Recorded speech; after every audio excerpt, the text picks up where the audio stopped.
check my channel and YouTube.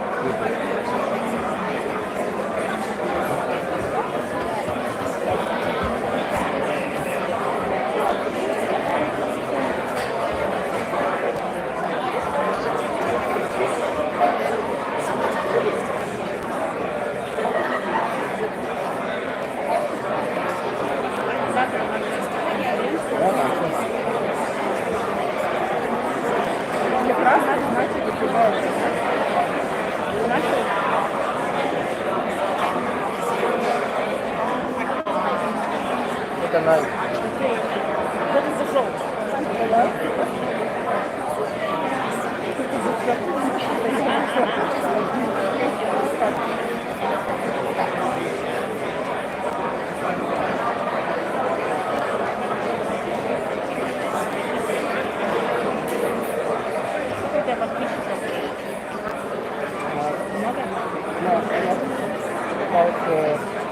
4,000? 1,000?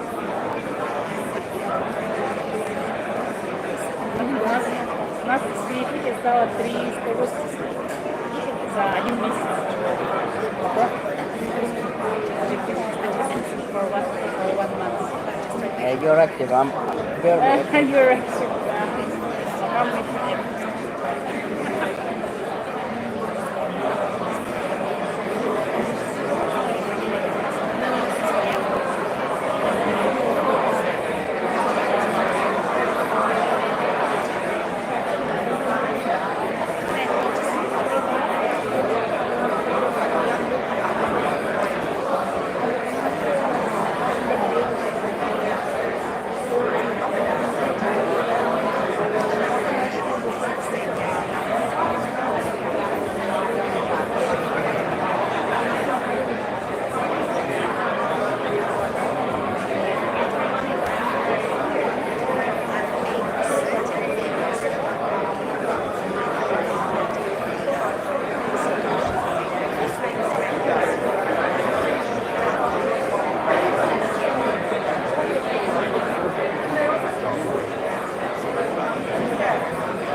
us here tonight. It's a pleasure to be sitting with all of you alongside Miko, despite the circumstances.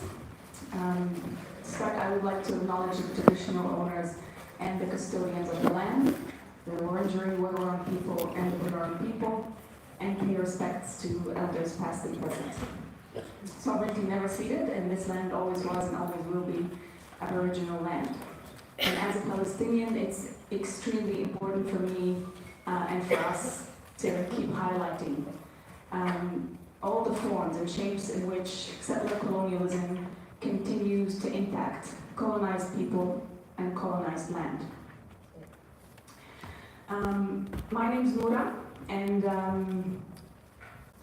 we're meeting here today as we enter almost over 2 months of Israeli aggression and attacks on our people in Gaza.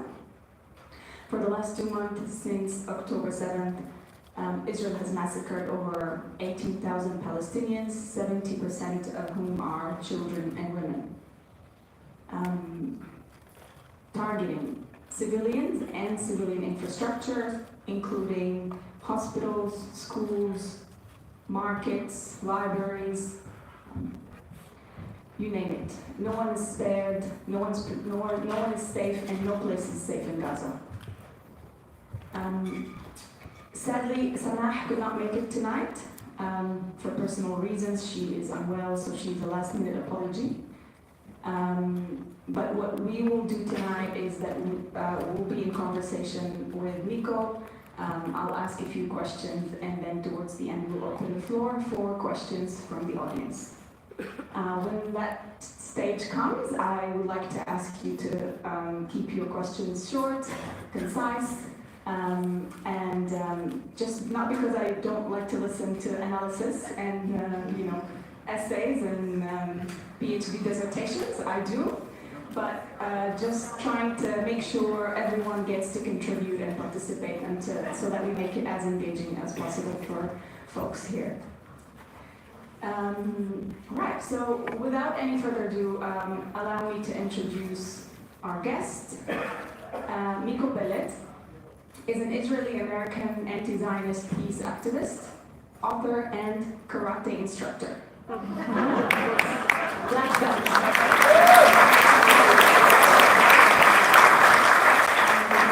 Miko's considered by many to be one of the clearest voices calling for justice for Palestine.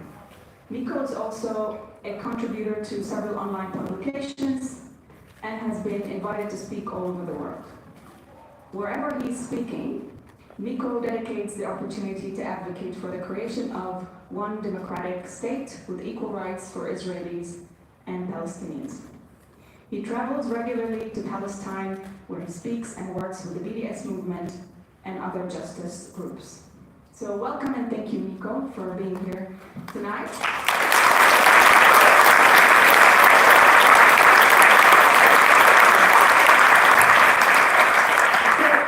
Miko, the 7th of October has been categorized by many as a turning point, as a pivotal historical moment. I guess my first question would be, what implications this day has for Israelis and Palestinians?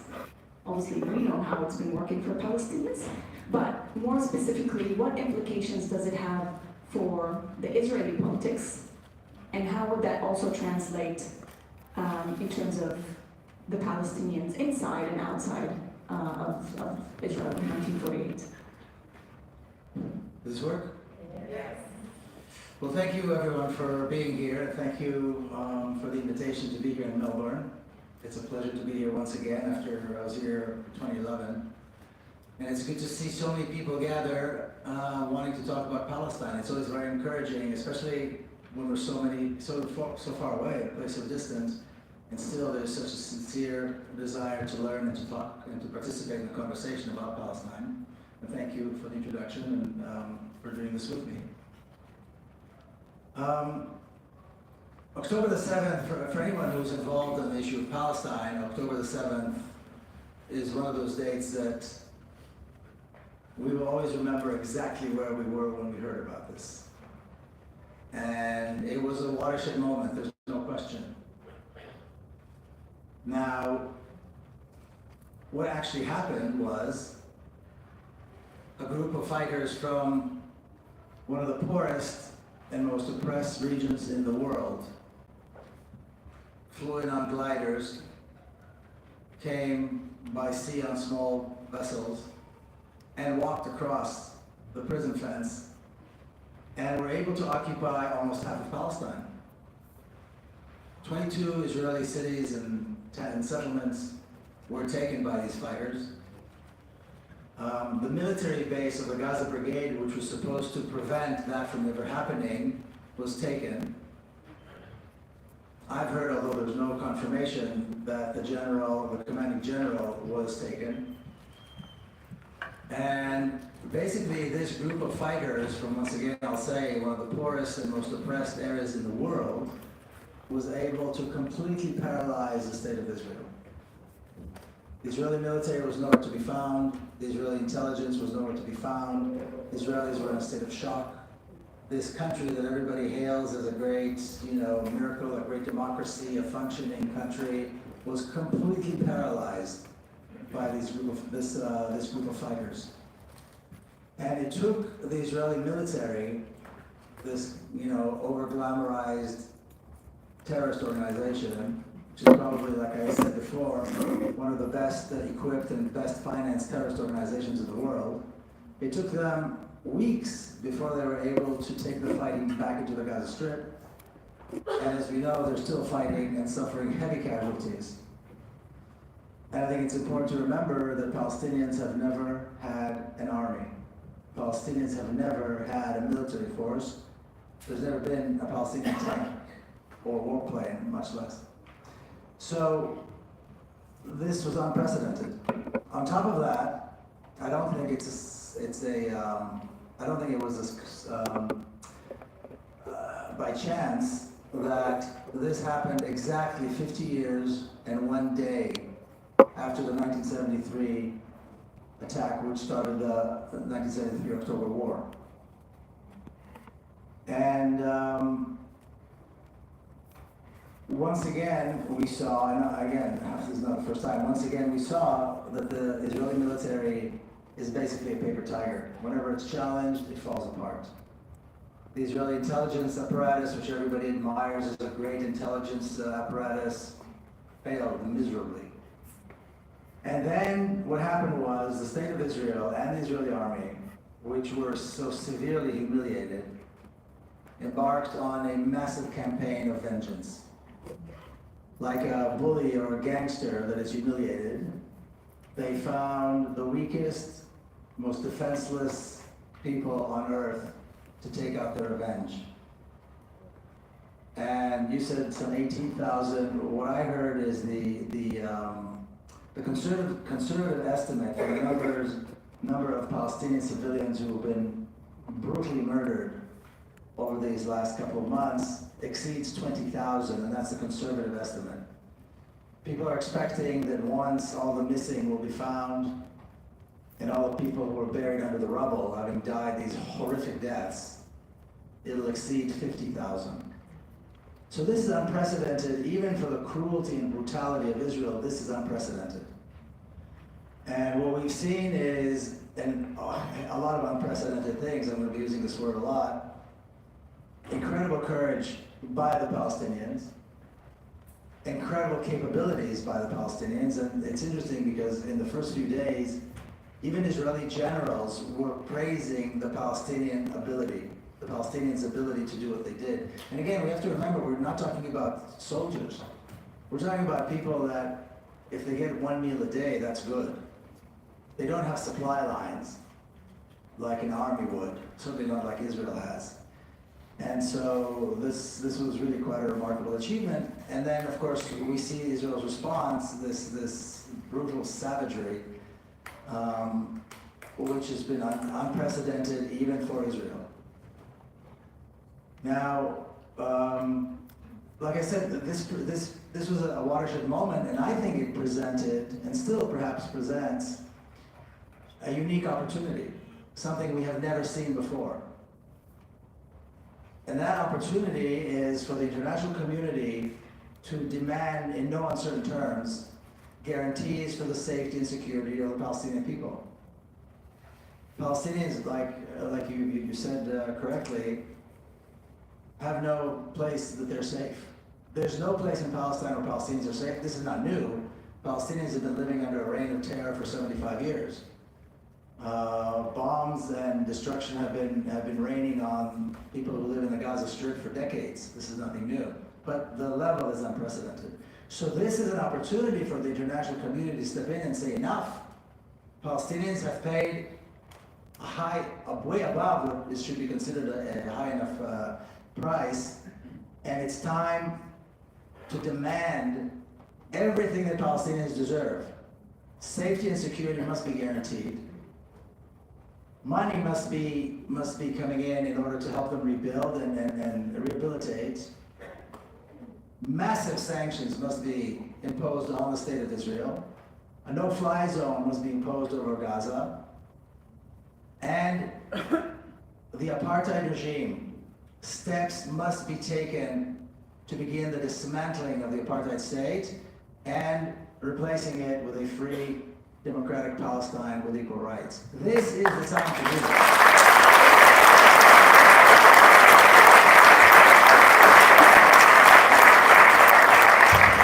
This is the time, I mean, the time to do this was a long time ago, before these 20, 30, 40,000 innocent men, women, and children were murdered.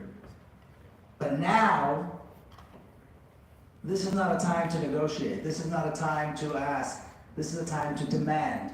This is a time to stand up in a way and make demands in no uncertain terms. Palestinian freedom, the dismantlement of apartheid, and rebuilding as much as possible and giving Palestinians everything they need in order to recuperate from this catastrophe. So I believe that even now, and another interesting thing is, of course, that even as the bodies are piling up by the tens of thousands, we've been used to seeing thousands murdered in Gaza in previous attacks by Israel, but we're talking about tens of thousands now. And as the bodies continue to pile up, the Israeli army has still not been able to defeat the Palestinian fighters, and they're having massive losses. Officers, all their special forces, and all their glamorized, little terror squads are being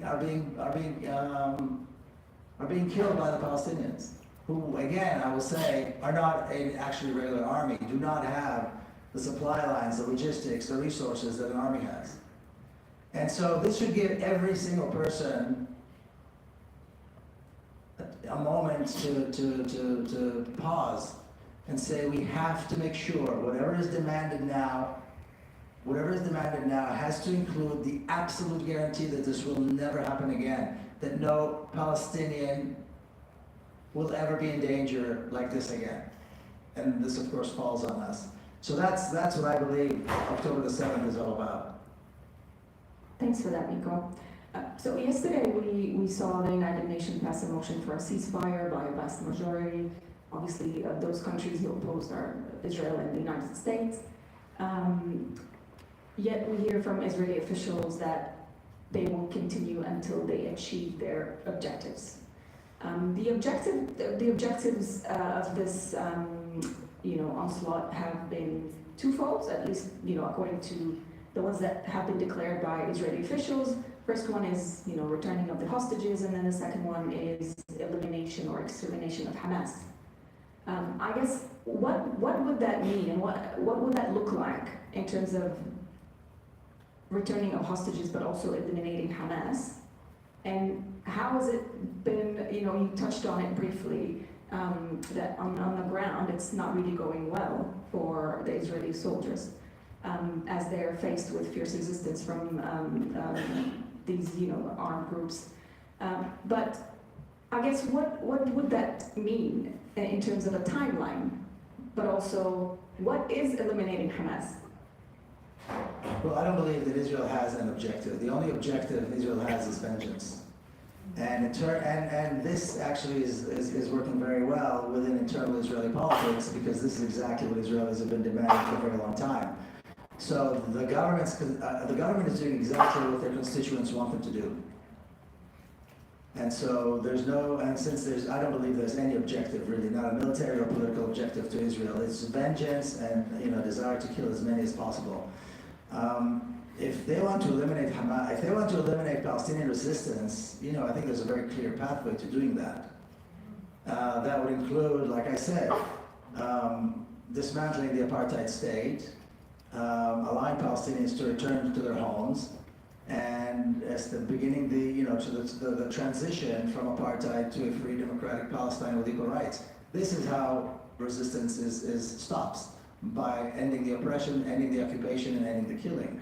I don't believe anybody thinks this seriously, although they claim it, but it's ridiculous to expect that a military operation could possibly bring down the Palestinian resistance. It's not going to happen. I don't believe anybody believes it's going to happen, but again, they have to say this, and because the Israeli government's constituents are demanding it, the fighting and the killing will continue. So I think the pathway to ending the fighting is very clear. It's just that Israel does not want that. And the international community, for reasons that we can touch on later perhaps, the international community is completely has forsaken the Palestinians. They're allowing Israel to continue with this unbelievable brutality. And they're saying, the United States is sending them more weapons. As far as the United Nations, Israel never cared about the United Nations, and there's no reason for Israel to care about the United Nations today. The United Nations has no means of, enforcement. Now, if the United States and the international community wanted to stop, the United States Navy's Sixth Fleet is in the Mediterranean. They can bring these warships to force Israel to stop. They can bring the Sixth Fleet and start helping people in Gaza. They can enforce the no-fly zone and severe sanctions. They can do this tomorrow if they're serious about this. But they're not serious about this, and that's why they're passing one resolution after another. They're vetoed, they're not vetoed. It makes absolutely no difference, because they're not enforcing it. And again, Israel never cared about what the UN did or didn't do. So this is so far below what is required. And ongoing talk of a ceasefire is a joke, because Israel doesn't have to stop, and Israel has always violated ceasefires. What is required is a much, much greater effort to end the violence against Palestinians. Thanks for that. I think, yes, obviously genocide is the strategy, but it's also the goal. So there is no clear objective aside than eliminating the indigenous population of Gaza, obviously, the over 2 million Palestinian people. And obviously that's not by itself, it's not a new development. It's a part of an ongoing policies and strategies, and that we've seen for the last, at least 17 years in Gaza, but also over 75 years in Palestine, across historic Palestine. I guess maybe we could talk a little bit more about the United Nations, the international community, and we saw what the international community can do if it's serious about accountability in the case of Ukraine. Like, everyone knew exactly what to do. People withdrew their officials. There was sanctions imposed. Again, you mentioned no-fly zone on Gaza, but how likely for that to actually occur, and what kind of pressure do maybe, actors on the international level, but also maybe civil society organizations, like people, like us, what is it that we need to do to help bring that closer to reality, and to achieve that kind of Well, I think we have to recognize that the Palestinians and the entire Palestinian issue are orphans. There's nobody taking care of the Palestinians, there's nobody stands for Palestinians. There's no state, there's no group of states, there's no international organization. Nobody is protecting the Palestinians, nobody speaks for the Palestinians. If we compare it, for example, to the anti-apartheid movement in South Africa, you had the ANC, which was a formidable organization. You had the South African Communist Party, you had the Soviet bloc. You had Cuba sending tanks to Angola to defeat the apartheid state and so on. So I mean, the black South Africans had allies. Palestinians have nothing. And probably one of Israel's biggest achievements is and biggest successes is the Oslo Accords, because the Oslo Accord neutralized the countries that supported Palestinians or the Palestinian cause. And so when people said, oh, Oslo failed, Oslo didn't fail. Oslo was a spectacular success for Israel. And I believe that what we're seeing today is a direct result of that. But we need to recognize our weakness before we can do anything. And when we look at the other side, the Zionists have had a very well financed, strategic plan to do what they're doing. They've been doing this for over 100 years, long before the state of Israel was established. And there's never been a counter. There's never been anything even remotely similar to what the Zionists have been doing. And of course, when Israel was established, the state of Israel has been doing, in terms of PR, in terms of presenting their case. So if you are an American politician, an Australian politician, and you want to make an informed decision, you don't have the tools to do that. Because one side presents a very compelling story, a very compelling case, and they push this case forward very, very, very strongly, very aggressively. And on the other side, there are some activists doing a little bit of work here and there, and nobody can compete. And so I don't think that we can make a difference until such time that something like this is created. You know, we live in democracies where we vote for our elected officials. Well, why are we voting for elected officials who support Israel?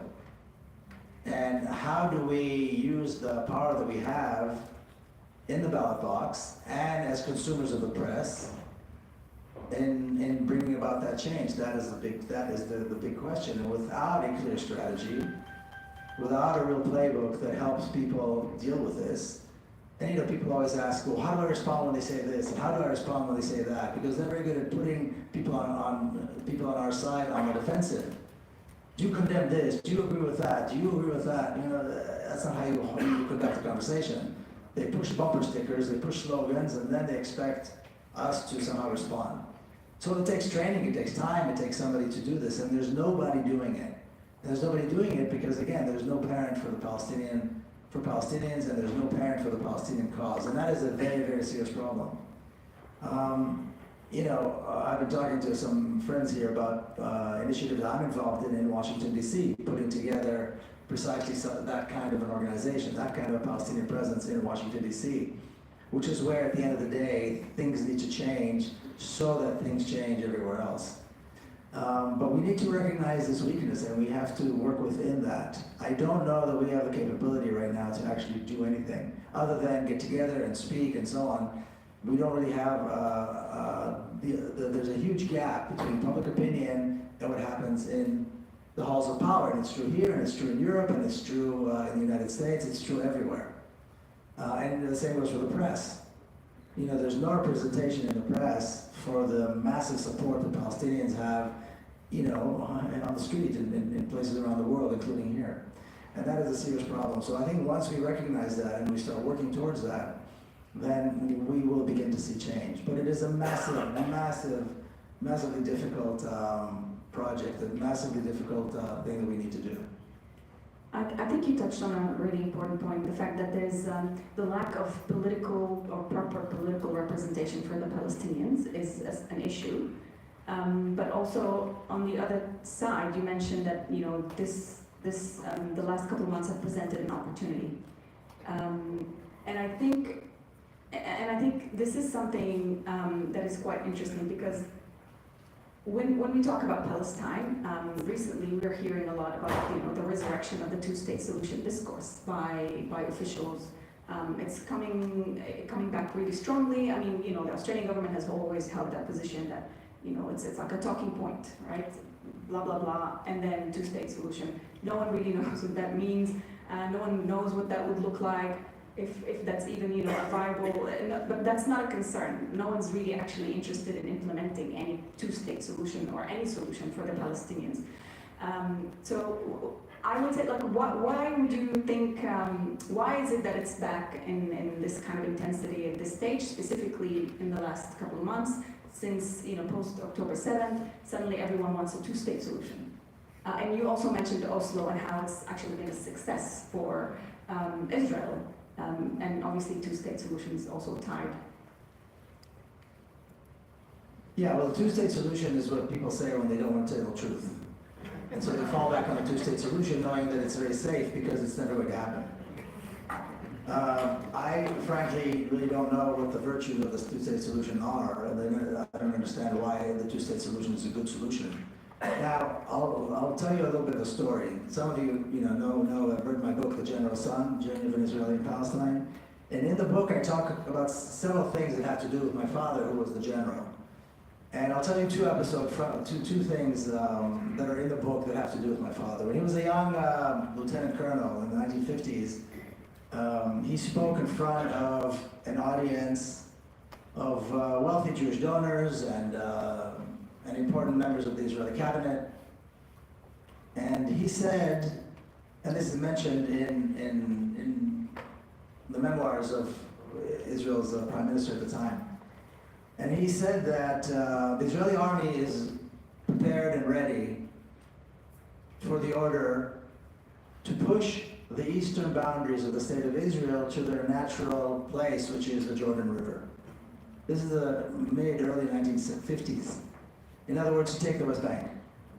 So he said, we're ready, we're expecting this, we know that these are the natural boundaries of our state, and we're just waiting for the governments to give us the order. Well, in 1967, they actually did it without the order, but that's another story. The Israeli army took the West Bank and pushed the Israeli boundaries to where they thought it should be, and they called it finishing the job because they believed that in 1948, they should have taken more, but then for whatever reasons they didn't. So then they created these two areas, one called the West Bank, one called the Gaza Strip, which Israelis drew, by the way. Israelis drew them. And today they're treated like they've been there forever. On the last day of the 1967 war, and again, calling it a war I think is a bit of a, I don't think it's the right way to describe what happened in 1967. It was a brutal assault by Israel against its neighbors for the sake of taking land. And it wasn't a 6-day war, it was actually a 5-day war. And why was it called the 6-day war? Anybody want to guess? The 6 days of creation was a miracle. And in the Israeli prayer book, 6 days, if you look at the Israeli prayer book, the term 6 days, 6 days, 6 days shows up a lot as the miracle of creation. They wanted to tie what happened in 1967 to the 6 days of creation as though it was a miracle. And even to this day, people who don't believe in God or in miracles say that that was a miracle. And why, I'm really not sure. There was no miracle. It was a brutal assault by a very well-trained, well-prepared army against Israel, the neighbors of the state of Israel. And I don't know if you know this is a kind of aside, but at the end of those 5 days, the Arab armies suffered 18,000 casualties. 18,000 Arab soldiers were killed. Israel suffered 700 casualties. So I think the difference shows. Now everybody that dies has a mother and a father, and we hope that nobody has to go through that as a parent, but that just to show what actually took place. But anyway, on the 5th day, the last day of the war, the Israeli military high command met, and my father, of course, was still in uniform. He was one of the generals who planned and executed that assault. But he stood up and he said something very interesting. He stood up and he said, I know some of you know this because you read the book, but he stood up and he said, we now have an opportunity to make peace with our neighbors. We can allow the Palestinians to establish a state in the West Bank and Gaza, the newly occupied territories. We can return the Sinai to the Egyptians, the Golan Heights to the Syrians. We can make peace with all of our neighbors and move on. Because now the accomplishments of 1948 are secure. And we can have a Jewish state, there'll be a little Palestinian state, so Palestinians can enjoy their own right to self-determination, and we can move on. And two things happened while he was saying this. The first one is Israeli bulldozers were destroying neighborhoods in East Jerusalem that had just been taken, destroying villages and towns in the newly acquired territories in the West Bank,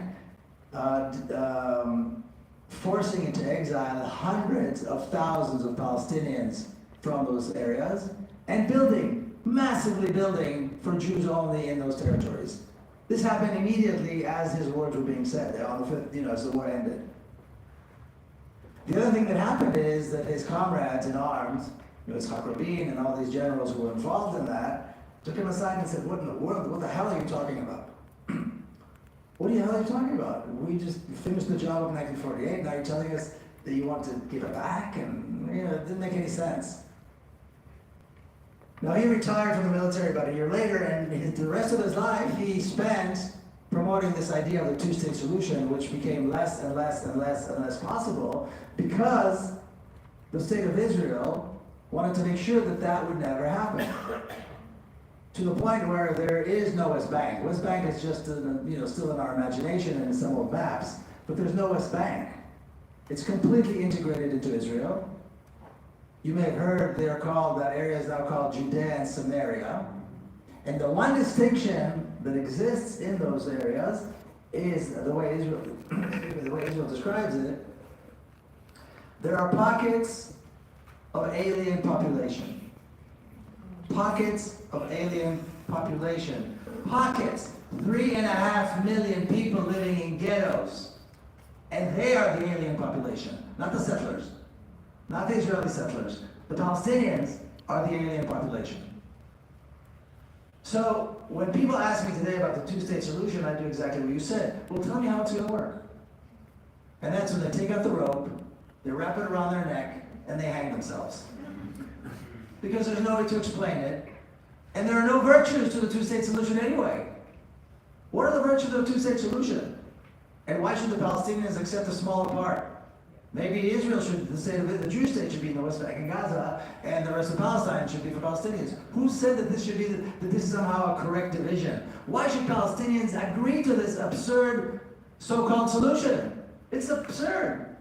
And today they say, the problem with Hamas is they don't accept the two-state solution. The problem with this person, he doesn't accept the two-state solution. The problem is the Palestinians don't accept it. Not that Israel made it impossible. The problem is that the Palestinians don't accept it. It's no longer there. It existed as a possibility for maybe 5 minutes historically. And Israel made sure. Now, Israel established a single state from the river to the sea with privilege only for Israeli Jews, who are the minority of the population between the river and the sea. Is it allowed to say river and the sea, by the way? Yes. So Israel established a single state, an apartheid state, a violent, brutal apartheid regime from the river to the sea for the minority Jewish population of settlers.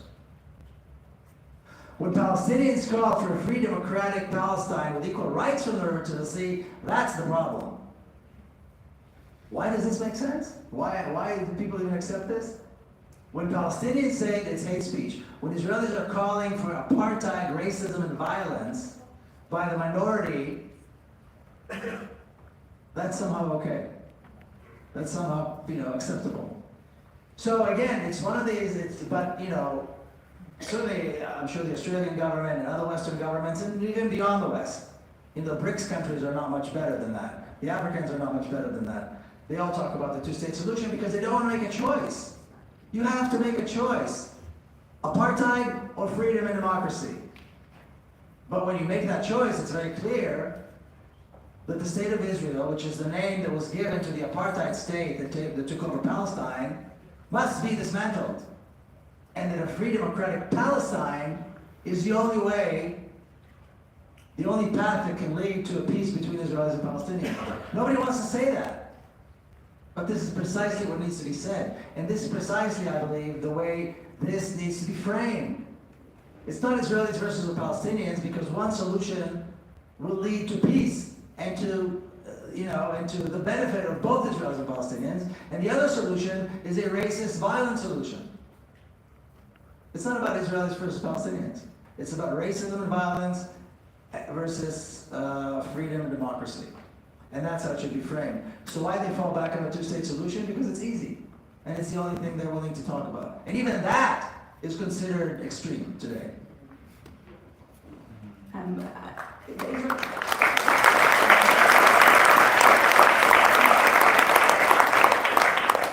Israeli public opinion has been also very clear in the sense that it's anti-two-state solution, as well as we've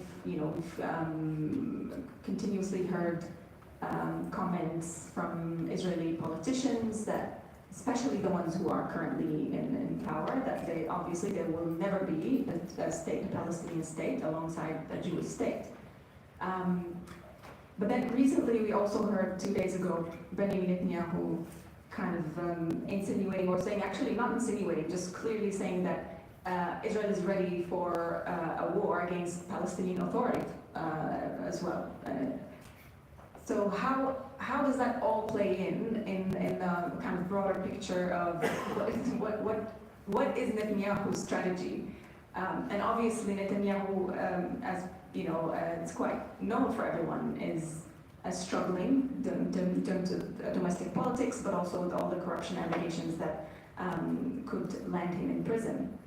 But how is opening another front, which I mean, it's currently ongoing as well, and that's where I guess I want to kind of also maybe direct the discussion a little bit around what's happening in the West Bank and in Jenin.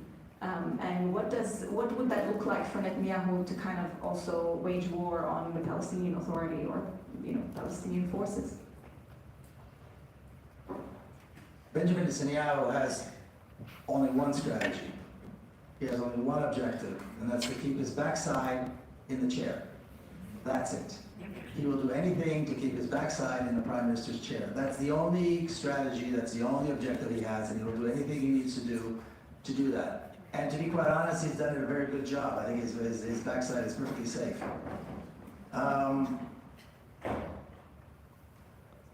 Israeli public opinion is very easy to, I mean, if people want to know what Israelis think, just look at the makeup of the Israeli Knesset, the Israeli parliament. That's what Israelis think. Look at the makeup of the Israeli cabinet, the Israeli government. That's what Israelis think. Israelis voted for them over and over and over again, many, many times. So it's very obvious what Israelis want. And whenever there is Palestinian bloodshed, Israelis seem to be perfectly happy, and they have they give their full throated support to the government. You know, you remember, I'm sure, that a few months ago, or until a few months ago, hundreds of thousands of Israelis were in the streets protesting against Netanyahu. They didn't go anywhere because they were all the people that didn't vote for him, and he has a secure majority in the Knesset, so it didn't matter. But there was something very interesting that happened at one point, and it had to do with the Israeli Air Force pilots. So Israeli Air Force pilots have to maintain, the reservists have to maintain their training, weekly training. It's a very rigorous regimen. They have to be very well trained because they might be called on very quickly to drop millions of tons of bombs on a defenseless population in Gaza or to bomb targets in Syria and so on. So they have to prepare, and they're happy and willing to do that. When the protests against Netanyahu were taking place, several Air Force pilots said they will not go for the training because they are going to the protests. And democracy is more important than even the training. Where are they now? Where are they now? Israeli Air Force pilots are considered in Israeli society to be the gods, the cream of the crop. Everybody adores them, and they adore themselves. Where are they now? They have no problem whatsoever. They have no problem whatsoever. I haven't heard any of them say, no, we're not going to do this. They're lining up. So there is no clear objective other than maintaining the violence. And Israel made it very, very clear very early on, in the 1950s, that peace is not an objective. It's never been an objective. The only objective is always making sure that they are the best armed bully in the neighborhood. That's it. And that they kill more Arabs than Arabs can kill of them. That's it. And to that end, you have to say they've done a very good job. But this continues to be the case. This continues to be the case. That has never changed. I don't think this particular government is any more extreme than any other government that Israel has had. I mean, Israel's first government conducted the ethnic cleansing in 1948. How much more extreme can these people be? You know, so I don't believe that there's been any shift whatsoever. It's been a continuous, persistent, moving forward with the same objective. So, killing Palestinians, terrorizing countries around Palestine is what Israel does, and they do it all the time. And of course, that's why I said earlier, the most important thing to do now, and again, we're late, we're about 20,000 innocent civilians late, is to make sure there's pressure to guarantee the safety and the lives of Palestinians. The security and the safety and the lives of Palestinians must be the absolute first objective, and a ceasefire is not going to do it. A demand for a ceasefire is not going to guarantee anything.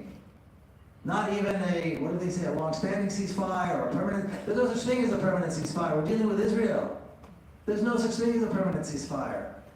The only permanent ceasefire will be when Israel is dismantled and replaced with a real democracy with equal rights. That has to be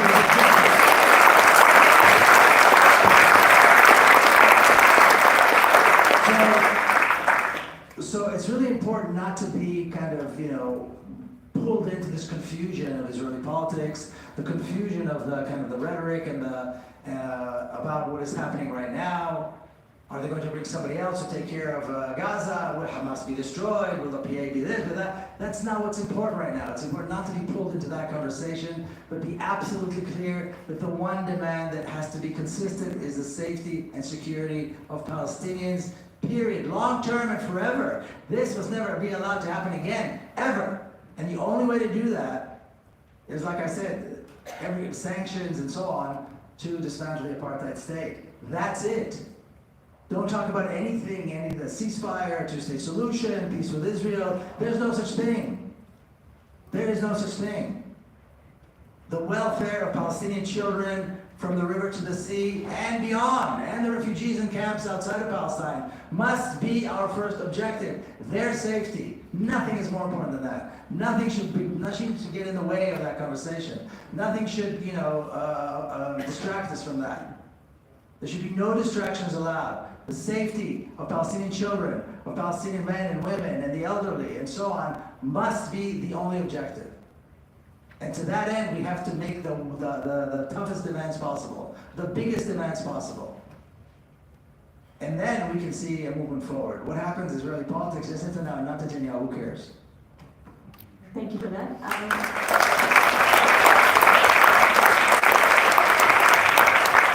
Palestinians have always experienced Israel as an expansionist and exclusionist project, in the sense that it cannot live with others who are non-Zionists. But specifically, clearly, we're talking about Palestinians. So it has been consistent in that sense with all of its policies and practices and all of its operations to kind of achieve that goal. But also at the same time, we've also seen consistency from the Palestinians in the sense that relentless, smooth, and the way that the Palestinians have been able to kind of continuously evolve and reshape the struggle, but also the resistance has also been something that Israel, clearly 75 years later, it's unable to complete its project. So we know that the Zionist project is not complete, and that is because of the sumud of the Palestinian people. So I think I just wanted to make that point that yes, we know what we're up against, and we know that it's not just Israel, and we know it's the US and the UK, and all of the, in terms of the political level globally, we know the enormity of, the quote unquote, the enemy in this instance. But we also know that we have been the main bloc on the ground in terms of allowing Israel to achieve its full objective when it comes to Zionism. So, what are your thoughts on that? Give us some. How cool are we?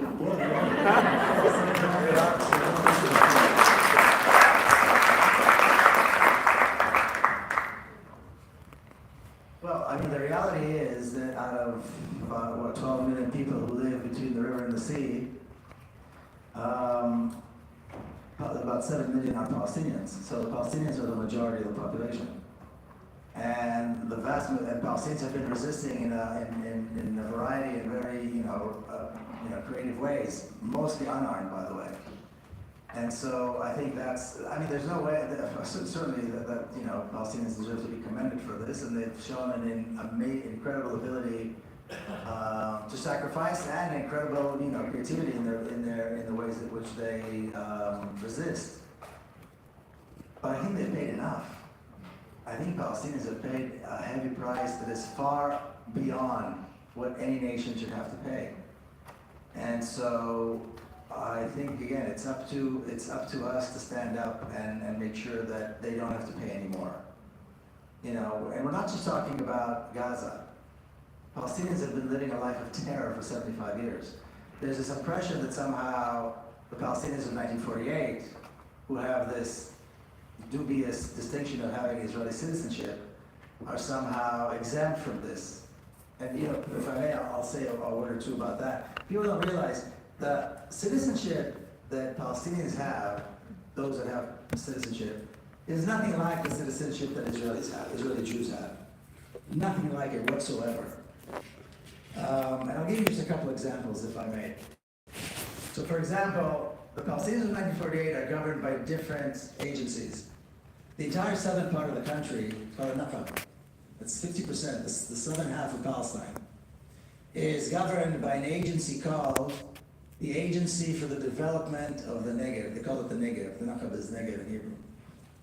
When Israel has an agency that says the development, that means getting rid of Palestinians. That means destroying Palestinian homes, destroying Palestinian lives, and stealing Palestinian land.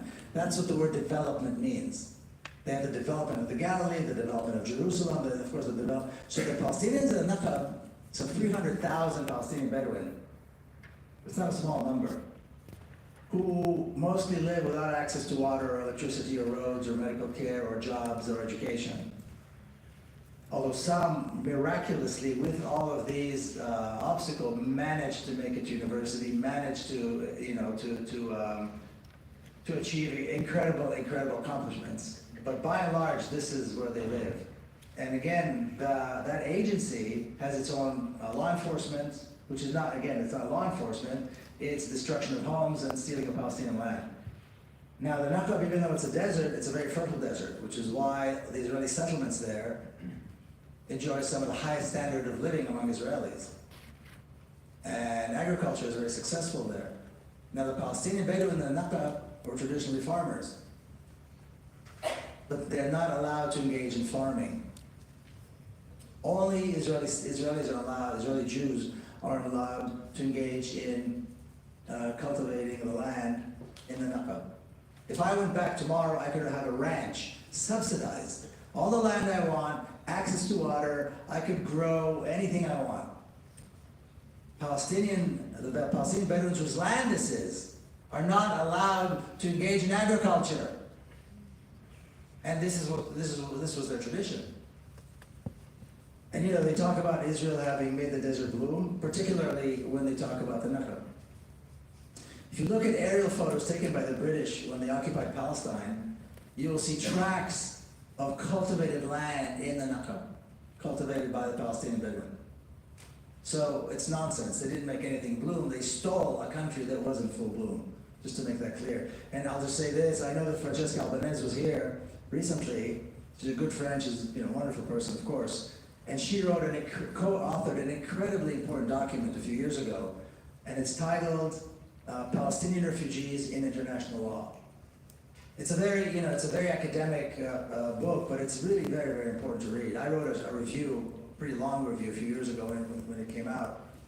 And one of the things she details in that book is what was stolen from Palestinians. And I'm just going to say this, I know it's not exactly answering your question, but I think it's important.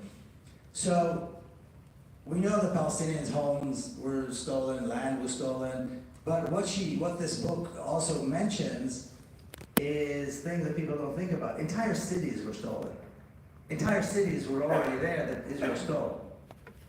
Jaffa and Haifa and Akka and Tabariya and on and on and on and on and on. Jerusalem, of course, Askelan, and on and on and on. Cities, entire cities. So, public spaces were taken. People had money in the bank. That was taken. Whatever, vehicles, agricultural equipment, the produce. Palestine was exporting citrus, Jaffa oranges, barley from the Naqab, cotton, olive oil, soap, and on and on and on. It was a thriving economy, a thriving culture, a thriving country. It was all stolen, which is one of the reasons Israel was able to function as a state very quickly after it was established. All of this was stolen. They didn't make anything bloom. They stole a country in full bloom. And then they said that they made it bloom. So I think it's important to put that in context. So again, going back to the Palestinians, the citizens of Israel, they're the ones who ended up remaining in that part of the country, what is known today as Palestine in 1948. So it's Palestine without the West Bank and Gaza. And so again, half the country is governed by this other agency, and let me give you some numbers in terms of home demolition, for example. Over the last 5 years, there have been between 10 and 12,000 homes in the Naqab alone demolished. Now, there are many Israeli communities in Naqab. Like I said, they enjoy some of the highest standard of living. How many of those homes would you imagine were the homes of Israeli Jews that built illegally or without a permit? Anybody want to guess? Yeah. None. Now, does that mean Israelis never built without a permit? No. I know Israelis that built without a permit. They had a balcony and they made it into a room. If an inspector finds out that this happens, the authorities find out, they send an inspector, he writes a report, maybe there's a fine, so then they go to court. The court takes years and years and years. Maybe they have to, pay a larger fine, whatever. You never, ever see the Israeli military or the Israeli police close down a street and demolish the home of an Israeli Jew. Ever. Between 2,000 and 2,500 homes demolished in the Naqab alone. 40,000 home demolition orders in the rest of the country, not including Jerusalem or the West Bank. And many Palestinian friends of mine who have the home demolition orders will tell me, it's almost worse to have the demolition order than having your home demolished because you don't know when they're going to come and do it. They might come tonight at 2 o'clock in the morning and destroy your home. You never know. A very good friend of mine, a wonderful activist in the city of Lid, maybe you know her, Fidash Khadeh. She's a member of the Lid City Council. She grew up in this environment and decided to study city planning because she realized there is no planning for the Palestinian cities inside 1948 and in what's known as the mixed cities, like Akka, like Lid, and others, where you have Jewish Israelis and Palestinians. The only planning is for the Israeli neighborhoods. Nothing for the Palestinians. Nothing. So she went to, God bless her, she's a wonderful, brave woman.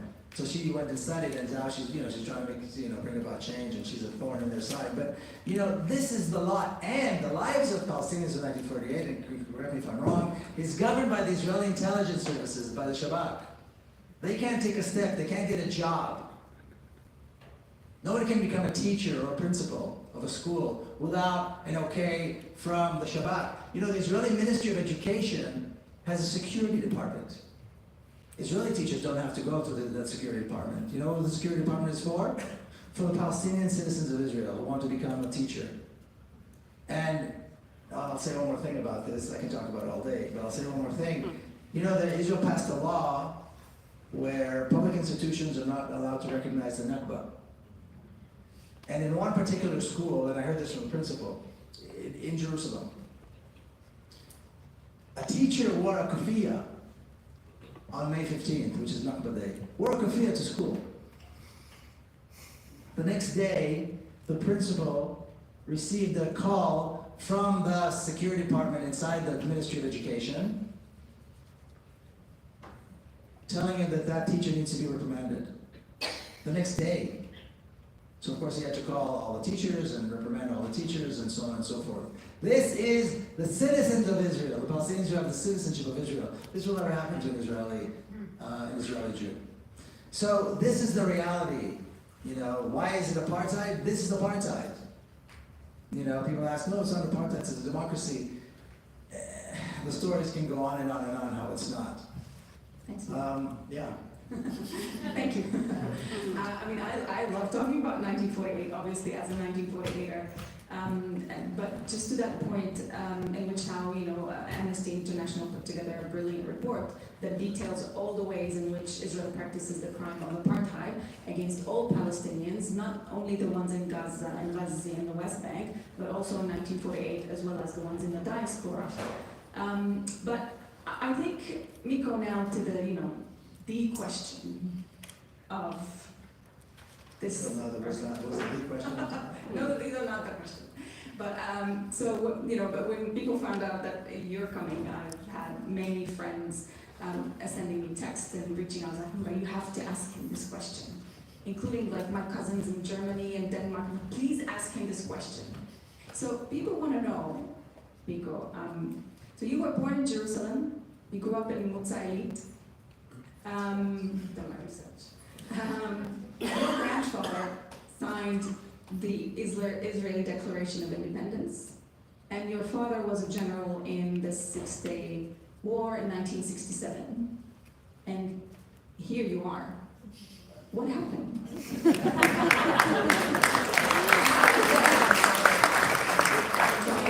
did that happen? So what happened and how? Because my other part of the question is, how can we, or do you think it's possible to extend that kind of journey that you went through onto others in, you know, in Israel?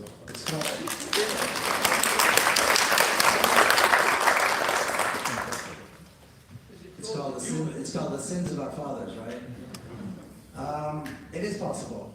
There's no question it's possible. I don't think I did anything that's impossible, not even remotely. It's absolutely possible. I would say it's not that easy. I grew up in, I don't easy, but possible. Not that easy. And there are other examples here of people who've done that, who've taken that journey. But well, the short answer to that is, well, that's why there's a book called The General Son.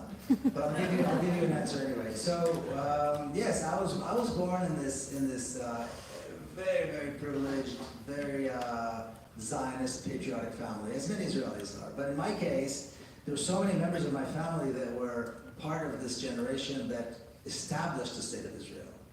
And then we're part of the, you know, the actual, you know, governing of the state of Israel in the first few decades. And of course, my father, the general. And so I grew up in this atmosphere where, you know, Zionism was like God and the state was everything. You know, I had a great uncle who was a president, and you know, we would all gather at the president's residence, you know, every year, and the whole family came, and all these important people were part. You know, there's nothing beat the general because he comes with his uniform and it's the coolest, but nothing beats that. But I mean, everybody around, and the state was like this thing that you sacrificed for and you worked for, and you know, it was this a big deal. It's kind of semi-fascist, really. But as a boy, you grow up and you think, wow, you know. And then there's a break, and the break doesn't come all at once. It's gradual, and that's why again I said there's a book. The journey of an Israeli in Palestine is the long one, even though geographically it's a very short one. And the break in something that is so fundamental, I think sadly only happens as a result of something terrible. You need to be shaken up. You need to be shaken up so severely that it forces you to look at the very fundamentals of who you are and what you believe. and then question them. Which again, is never easy, but in my case, since the foundation of Israel was so part of who I was and what my family was about, that it was very, very difficult. In my case, this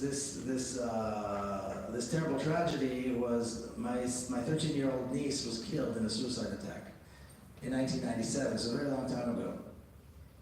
And that's exactly the kind of horror that forces you to re-examine the foundations on which you stand and which make up who you are. This is exactly the kind of thing. And I'll say two things about it. Number one, when you carry a small coffin of a child to its final resting place, it's an experience you should dedicate your life to make sure this never happens to anyone ever again. That's the kind of experience that is. You can't imagine the horror. And the other thing is, we've become so accustomed to talk about violence when we talk about Palestine, that we say, oh yeah, there was suicide bombing, 10 people were killed, and then we move on to something else. And what I like to say is, let's pause for a minute, okay? This was a long time ago, and many, many, many thousands of Palestinian deaths ago. And many Israeli deaths as well. But let's pause for a minute. What actually happened? 3 young men took their lives. 3 young men decided to take their lives and take the lives of others in the process. Wow, what are we talking about? What kind of reality did Israel create that brought about this horror, something so terrible? This is horrifying. This is horrifying. And again, I think part of the problem is that we talk about it and we move on. I'm saying, no, we're not going to move on. Let's talk about this. And the only way to talk about this is to be engaged. So my response or my reaction was to find a way to be engaged. So I was living in the US at the time. I was, back home for the funeral and the whole thing, and then I went back and what do? Everything's changed. You can't just go back to work like nothing happened. I mean, what do? I live in San Diego in Southern California. Nobody wants to talk about Palestine, and much less talk about something like this, because people don't know how to respond, they don't know how to react. I was extremely, extremely fortunate that eventually, and it took a couple of years, I was able to connect with the Palestinian community in Southern California, particularly in San Diego. And at that time, there were these, it was very popular for dialogue groups. They were called living room dialogue groups, Jewish Palestinian. And people would meet in each other's homes once a month and not discuss the politics, not argue and so on, but everybody just tells their story. And that was the first time I met Palestinians. I was born and raised in Jerusalem. A lot of Palestinians in Jerusalem. I never met them, any of them. I was in the United States the first time I met Palestinians. And then you sit there and you hear these very fine people talk, and they're telling you that night is day and day is night, and that the world is flat. I mean, that's the extent of what they were telling me when I compared it to what I knew to be true. And I had to know what was true because my family was involved, so obviously what I knew was true. And they're telling me that, again, night is day and day is night. So it's a process, and you have to insert a lot of trust. And the reason I said I was so fortunate is because that community was generous and kind enough to allow me to make that very painful journey from where I was to where I am today. And I was compared to like a child learning to walk when they hold on to something and then they have to let go and walk to the next thing that they can hold on to. And for me, that was exactly it. I had to let go of what I absolutely knew to be true and was a big part of my identity. It was actually the biggest part of my identity. And then walk somewhere and find my identity somewhere else. And an understanding of who I was and how could everything I know to be true turn out to be not true and so on. And that was the process. And then, I began to engage in Palestine itself, and I would go to Palestinian cities, first inside 1948, and then the West Bank, and engage with Palestinians more and more. And the journey is, once you go beyond a certain point, it's a point of no return. So then I had to make a choice. Do I remain, I suppose, loyal to this background that I have, or do I follow my values? Because if I follow my values, I have to reject Zionism, because Zionism is a racist ideology that brought about a great deal of violence and suffering to another people. So eventually that was the route that I chose. I couldn't but reject Zionism. I couldn't but reject that entire history because it's you know, the injustice and so on. So that was the journey, and that's how I ended up, you know, where I am today. Thanks, Miko. Thank you.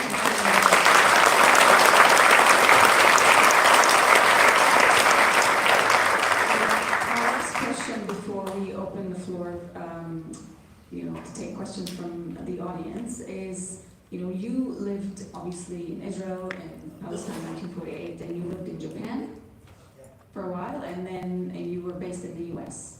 So my question is, what would be lessons learned for global movement for justice for Palestine that you would kind of say that the Australian movement can learn from? Maybe are there any lessons that we can take from, say, and look, knowing that the context is different to the US, obviously, different histories, but also both movements are on different stages. But what would be a helpful lesson that we could potentially apply here in Australia?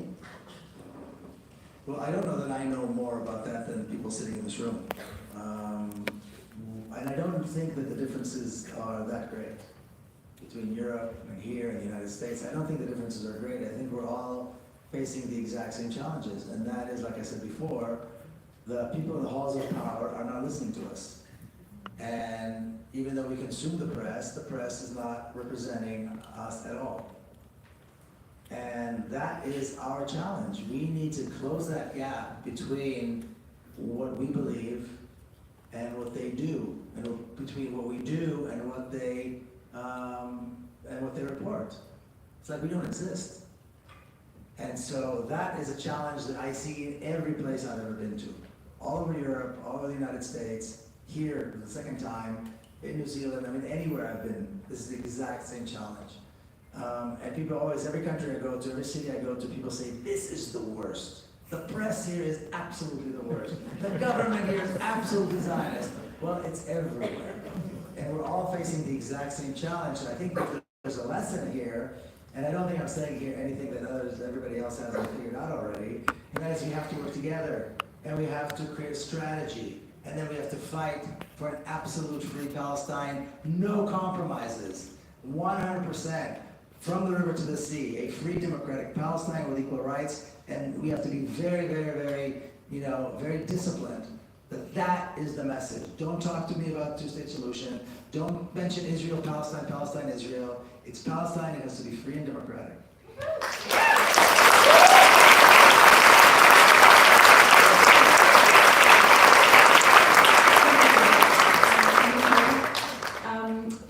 So we'll open the floor for questions. Miko takes 3 questions at a time. But please, can I just remind everyone to be concise and short with the questions, but also make sure you're asking a question, not just a statement. Please raise your hand, and obviously, yeah. Okay. Maybe state your name. Just let us know your name before you quickly. And apologies, but I will need to intervene if I think that the question is taking a little longer. So apologies in advance, but I will interject. So. Thank you. Okay. I'm Fatima. My question to Miko is that I heard that you're working in out of Washington as well to set up voices and to bring about change. So do you think, we've recently heard that Joe Biden say if there was no Israel to protect US interests, we would have to create Israel, and that was widely circulated. He's held this position from a long time. Given that the Middle Eastern states of today are more modern and open and willing to cooperate with the US and UK, do you think in the future US will still need an Israel to protect its interests in the Middle East? Thank you.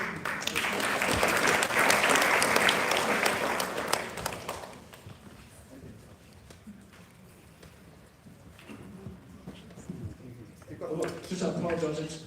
It's not a question, it's just a brief announcement. I wanted to, the way I promote Palestine is I printed leaflets, and I believe this leaflet will be Sorry, helpful to people. we need questions. Any announcements? But basically, what I'm just saying is how I get the word out.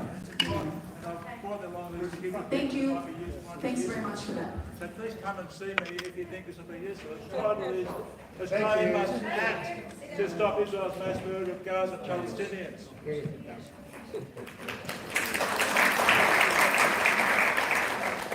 Thank you. Anukia, you say we have to make demands and not negotiate.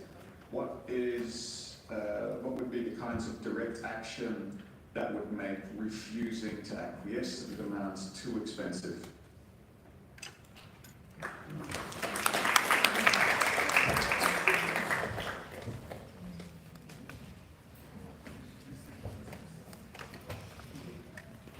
Hello, my name is Hisham.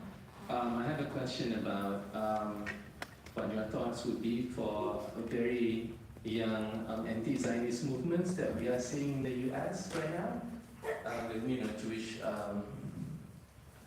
Jewish people for peace. I think, why is it easier for younger Jewish people in the U.S. right now to identify the policies of the Zionist ideologies compared to their parents? Sorry, I'm just nervous. Would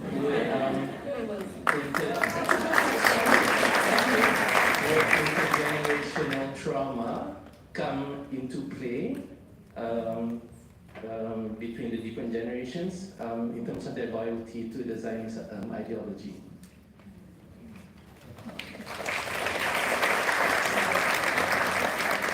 Thanks.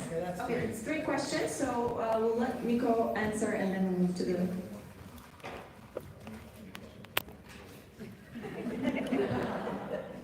Okay, the first question is great. They're all good questions, so thank you. But this first question is really important.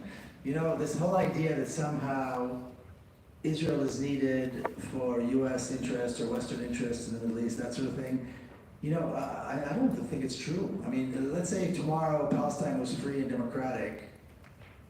Why would they not be working with the U.S. or, you know, I mean, U.S. has great allies, has allies in Egypt, in Jordan, in Saudi Arabia, in the Gulf, in most of North Africa.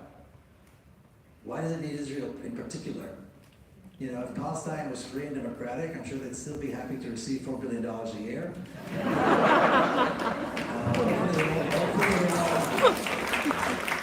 Hopefully they won't use it to buy arms, they'd use it to do something productive. But I mean, I think it's nonsense. I think it's absolute nonsense. And I'm glad you asked the question because I think you see that too.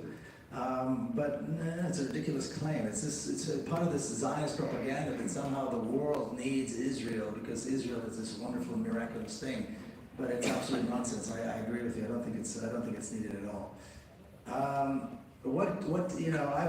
To talk about how to make basically the occupation of Palestine costly is I think what you're asking. And I have a great friend who's a remarkable hero. His name is Isa Amro. And he operates in Khalil, in the city of Hebron. He runs what is probably the most important and most effective grassroots resistance organization in Palestine. And he himself is an icon. I respect him greatly. I follow him into fire. And he always says, we have to make it costly. We have to make it costly. Well, how do you make it costly? Sanctions, boycott, divestment. You may have heard the acronym before, BDS. That is how you make it costly. Now, the thing is, I think sanctions are clear. We know what sanctions are, okay? We've seen, the West, led by America, impose sanctions on every country they don't like, right? So we know what sanctions are like. It actually strangles the country economically and diplomatically. Divestment again is quite clear. I think there's a misunderstanding about the boycott. I think that people think, and it's not wrong, but they think that the boycott means don't buy Israeli avocados or oranges or something, and you shouldn't.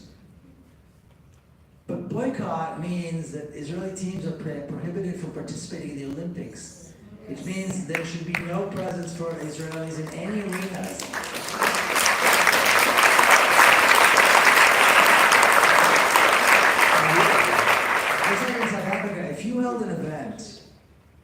invited a South African team during apartheid, you would be penalized as an organization. Whether, again, it's a sporting event, academic event, cultural event, on and on and on. Certainly diplomatic arenas, there should be no representation. It should be absolutely, there should be absolutely no tolerance for that. You know, some of you may remember, I always mention this because I think it's important. In the 2021 Olympics in Japan, there was an Algerian athlete by the name of Fatih Marine. And he was a competitor in judo. And he was a young man, I don't know, 20, 22. And you know how hard somebody has to work before they can enter the Olympics. You have to be incredibly, disciplined and work very hard for many years. And during the Olympics, he was called on to compete against a member of the Israeli team. And he said no. He wouldn't do it. He was thrown out of the Olympics. He was thrown out of the International Judo Federation, which means he cannot participate in judo competition anywhere. Anywhere. He ended his career. He sacrificed his career to do the right thing. And personally, as somebody who has experience in martial arts, he won the match without even stepping on the mat. There's no question that he won that match. But he should not have to make that sacrifice. The International Olympic Committee should not allow an Israeli team into the Olympics to begin with. It shouldn't be up to a young person, a young athlete, to sacrifice a career. And this is true, in every arena. We hear stories like this, refusal to engage with an Israeli delegation, with an Israeli team, which is wonderful, it's heroic, it's the way it should be. But it's not up to individuals to make the sacrifice. Institutions need to make the sacrifice. That's where the boycott is important. That's what we must demand. And again, I'll say, sporting events, cultural events, diplomatic events, academic arenas, for sure, they should not be allowed to enter. In the US, and I'm sure it's the same here on campuses, you've got whatever the mascot is, blah, blah, blah, for Israel. And I'm thinking, are you out of your minds? You're allowing a group that promotes racism and violence to have representation on campus? And then the administrations always give a hard time to the pro-Palestinian groups who call for justice and freedom. You know what I mean? That's what boycott is. And when we get serious about Israel paying it, that's how you make them costly. That's how you make them pay a price. That's the price they need to pay. And when you do that, that's what brings them to their knees. And then we can bring about change. That's what needs to happen. I think that one of the stories was the famous story that I think it was in New Zealand. They were not allowed to participate in rugby or something with the South Africans, and that tore New Zealand apart politically. But that was the decision that had to be made. You cannot make any compromise on this because they have to pay a price. And in the end, like I said before, this is what's going to be beneficial for Palestinians and for Israelis, because that's the way to peace. That's the only way to peace. So that's how you make it costly. I don't know the question about the young anti-Zionist Jews. Anti-Zionist Jews have been around for a very long time, and they've been speaking out for a very long time. Nobody's been listening. Now, with these very active young Jewish organizations that have been around and have been protesting, people are paying attention. But it's not really new, and I don't think it's generation. There are many older anti-Zionist Jews around in the US and everywhere else. But I don't think they've been given the platform, and I don't think they know how to use the platform as well as these young people. So that's what we're seeing. I'm not sure that this is somehow a departure from a generational thing, because I know many, many older anti-Zionist Jews that have been active for a very long time. Many of them are, the most observant Orthodox Jews in the world that live in the United States. They are the most consistent anti-Zionists in the world, actually. They've been anti-Zionists from the very beginning. And so it's great that people are paying attention, but I don't think it's easier for them or anything like that. I just think that they know how to use the platforms that are available to make their voices heard.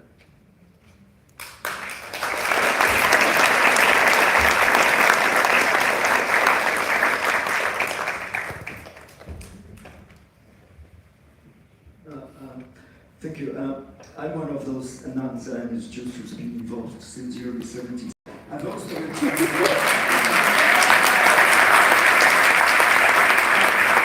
I've your stuff, but also your sisters. And your sister actually does present very good arguments about the whole racist nature of the Israeli education system, which basically objectifies and puts forth Palestinians as the enemy other, and we can see this what is happening in Gaza right now, and which is a genocidal war, clearly. I think what we've got to do now is to build up a really critical mass, and I was involved in the anti-Vietnam War movement, and I'm feeling right now that this is what is happening throughout the world, that the critical mass is building up, where the Israeli regime is going to be non-acceptable amongst other nations. So, yeah.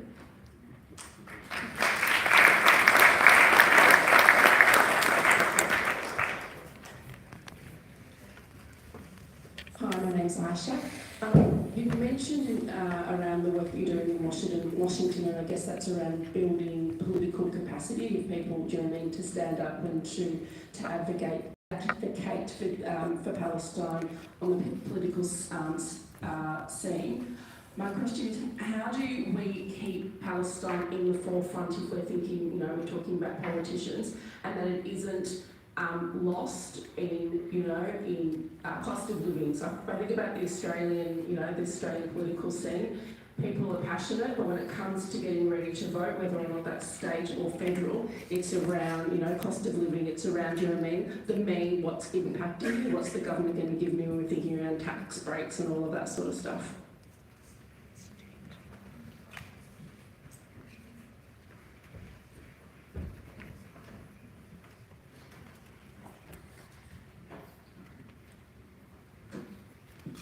Miko, it's absolutely a pleasure seeing you here in person, so welcome to Australia.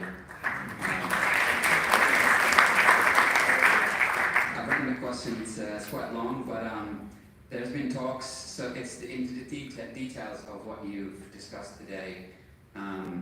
There's been talks on the media around a second ethnic cleansing plan for the Gazans into neighboring countries. What are your thoughts on that? And if it's true, to what extent do you think the Palestinian resistance in Gaza played a role in thwarting these plans? On top of that, I just want to pile up another question, if I may. Why do you think it is a taboo in the West to objectively and analytically discuss the legitimacy of the Palestinian resistance, including the armed struggle against apartheid? And how do you think we can break that taboo?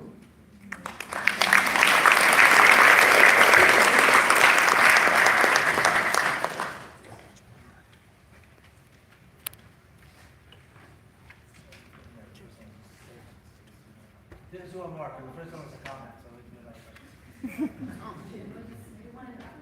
Here.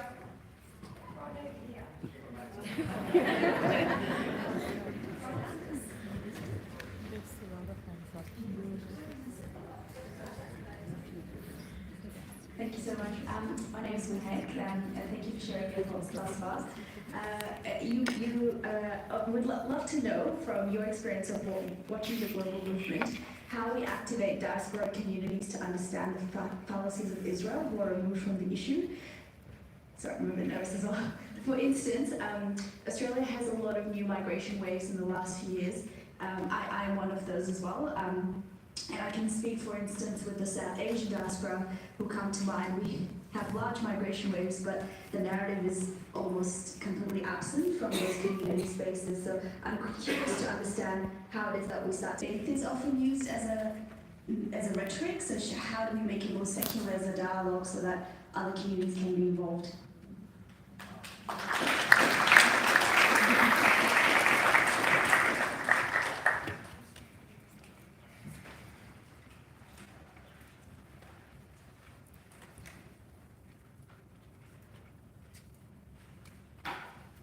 Okay, well, you don't pull any punches, these are good questions. I know these are questions today. How do we keep Palestine in the forefront is probably one of the biggest challenges, without question, because everybody wakes up when Palestinians are being killed, and then, or after the Palestinians are being killed usually, and then everybody goes back home. And that's exactly the problem I was discussing earlier, that the void of an actual Palestinian, presence that continues this conversation all the time. So I was talking to a young Palestinian who was an intern in the office of one of the senators in Washington, D.C. And he was telling me that they receive 300 emails a day from a single Zionist organization called Stand With Us. 300 emails a day, every senator, every member of Congress, probably the press as well. I wouldn't be surprised if they send it to the diplomatic corps. Every single day, and that's just one of many, many, many, many Zionist organizations that operate in the United States. That's how you keep it in the forefront. That's how you do it. Now, the problem is we're not there. They're 100 years ahead of us. We're not there. We don't have the presence to do that. It requires presence, it requires training, it requires a strategy, it requires money. There's no shortage of money out there that could be dedicated to this, but it's just not happened yet. That's what it takes.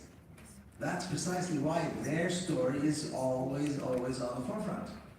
It doesn't matter what Israel does, what Israel doesn't do, it's always on the forefront. This IHRA, the new definition of anti-Semitism, is swept like a wildfire. It's the craziest thing I've ever heard in my life. Redefining anti-Semitism. What will they think of next? But it was brilliant. There's not a single governmental and non-governmental organization, not a single university, church, I don't know what, that didn't pass it. Cities and city councils and regional council. Everybody's passing this nonsense. Because nobody's really sure what the hell's going on, so they say, well, let's pass it because it's safe. There was a case near Washington, D.C., in Maryland, a county called Montgomery County. The county passed a resolution, so and they do it in secret. They do it in the middle of the night, so there won't be any opposition. So the word got out, and so it was blocked. A few weeks later, we woke up one morning, and we learned that it passed. They met, I don't know, in the middle of the night in the dungeon basement or something, and they passed it. That's how they do it. But they are constantly present, and they're constantly pushing their agenda. And they're constantly thinking of new ways to keep it up on the forefront. That's how you do it. That's how you do it. There's no other way to do it. So I hope we can, like I said, this initiative that I'm working on in Washington is to do exactly that. I know there's people working here in Australia to do that sort of thing. That's how you do it. We're never going to get beyond where we are unless we can do that. The ethnic cleansing of Gaza, and I think what the Palestinian resistance did. I'll start with the end of the question. How to start legitimizing the Palestinian resistance and discussion about it. Well, we legitimize it by saying it. Every interview I've given, and I've given I don't know how many since October 7th, and every lecture I've given, somewhere in the mix, there's always the question about. I'm sorry? I never mentioned Hamas. I never mentioned Hamas. Why do I care if these fighters are a member of this party or that party or this group? They're Palestinian fighters. You think if they belong to someone else?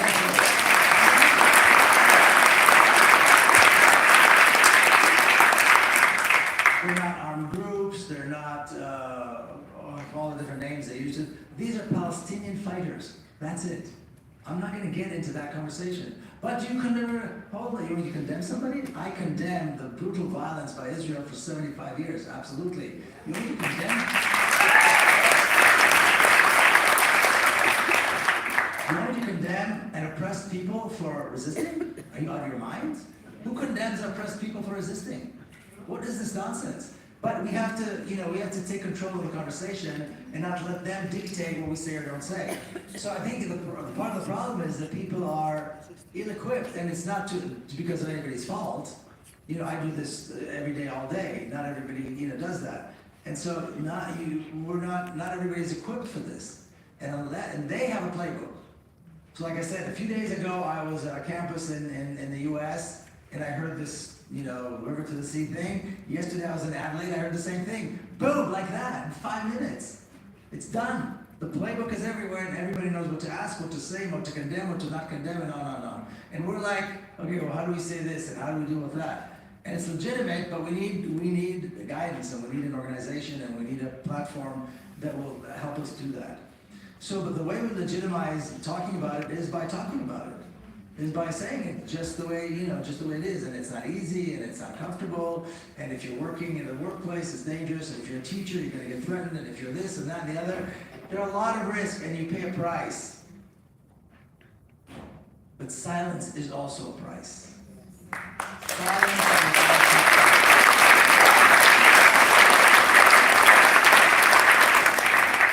And the price of silence is paid by the Palestinian children who are buried under the rubble.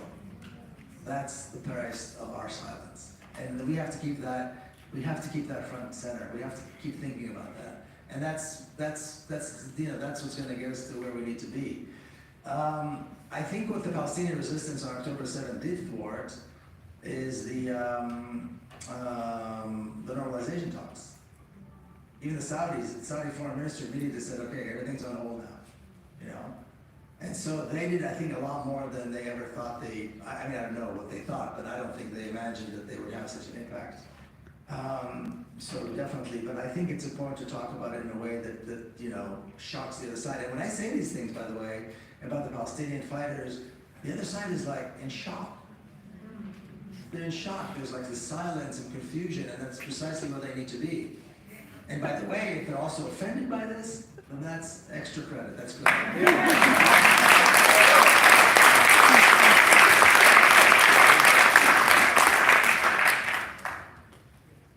How to get this conversation into communities that are already weak, and I think that's what you're talking about, communities of immigrants, if I'm not mistaken. That's a really difficult one, because they're already vulnerable. And for vulnerable communities to get involved in something that is this difficult and complicated is a tough call. Now, having said that, I know in the United States it is happening, and people are getting involved, and people are speaking, and young people are doing it even though their parents don't want them to, and so on. And you're also right that in many communities, especially if they're South Asian or Arab, then in many cases it's Al-Aqsa. It's the religious thing that draws them in. And I think it's a fair concern. In terms of access to the religious sites and the existence of the religious Muslim sites and Christian, for that matter, in the Holy Land in Palestine, they are under threat. There's no question. The Ibrahimi Mosque in Hebron is already half of it's been taken, and settlers come and go, and soldiers come and go into the Muslim part of it freely whenever they want. Palestinians sometimes don't even have time to roll up the rugs before they walk in with their dirty boots, into the mosque. Al-Aqsa, there's what's called the Hebronization of Al-Aqsa. In other words, the same process where they allow the settlers more and more into the holy space is exactly happening now. Not to mention other places throughout Palestine. So this is a serious concern, and I think it's a good thing that people get involved, on that issue too. The problem with that is that it's, I don't know how to say this properly, you need to have a political element in that as well. It can't just be the religion, because the problem is the politics. The problem is that Israel allows itself to do this, and this is a political issue. So, but again, having vulnerable communities delve into this, I think they're courageous when they do, but I can't blame them when they don't. And again, I've never been in that position of vulnerability, so I can't really tell people what to do or not to do when they're in that position. Thank you. There's something that I would like to address. I think a few questions were raised in terms of what is it that we can do and how can we basically, get Palestine to burst out of the Palestine bubble. And I think these are questions that are really important to tackle. But in terms of what actually can do, how can we keep Palestine, and that's something that you mentioned as well in your answer, Miko, how can we keep it up front and center? But just to give kind of practical steps that you can do. So the Australian Palestine Advocacy Network, APAN, has set up campaigns for people to actually send letters to their political leaders and MPs. So that's one tangible thing that you could actually do, is that you could send those letters to your politicians and keep sending those letters, keep calling them, keep trying to kind of request that you meet, and keep up the pressure. So there are actually actions that you could do, something that has been set up by organizations, advocacy organizations. So check out EGTAN's website. The other thing that I want to address, and that's the question I think that was raised over there in terms of how can we, but also building on Miko's answer, how can we get Palestine to get out of the bubble that is limited to Palestine and get as many other groups as possible involved. And I think intersectionality is a key. We know that settler colonial projects and oppressive regimes support each other. We know that for a fact. But we also know that the answer to counter that, and that's something that we've been doing successfully to a certain extent, but also obviously there's continuous work that needs to be done in that space. And the answer to counter that is to build across national or international solidarity movements, such as the global movement for justice for Palestine that we're seeing, and that in the last couple of months we've seen the enormous numbers, millions and millions around the world coming out, and every weekend in our rallies we have such a diverse crowd. Right, we're having looking at the crowd, like it's people from different backgrounds. We have different flags as well raised to kind of highlight the diversity of the supporters. So I think it's happening.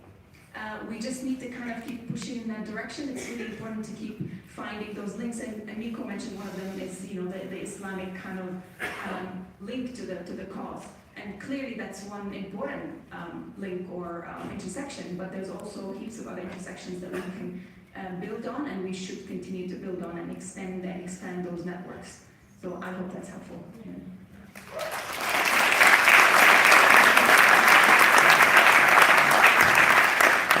So one more round.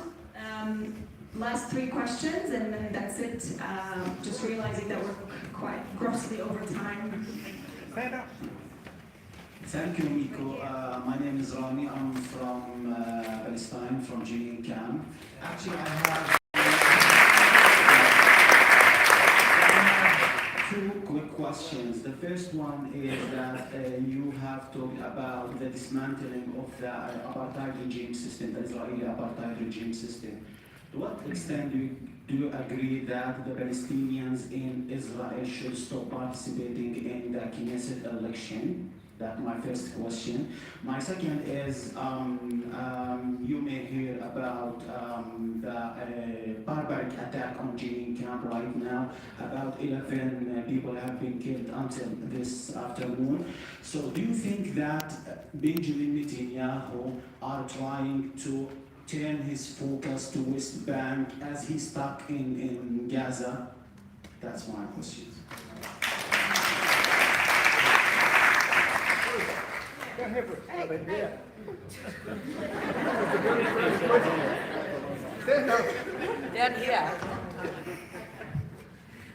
Thanks, Miko. I have a number of questions, but I'll just ask the main one that applies to us here. You, as an anti-Zionist Jew, you can say these things without being accused of being anti-Semitic. But as an Arab, it's not as easy, and I have come across a lot of what you've discussed, where I felt like this is really frustrating. Even the language, even describing the situation, I have to fight the monopoly over language. I cannot say genocide without, you can't use this word. I can't say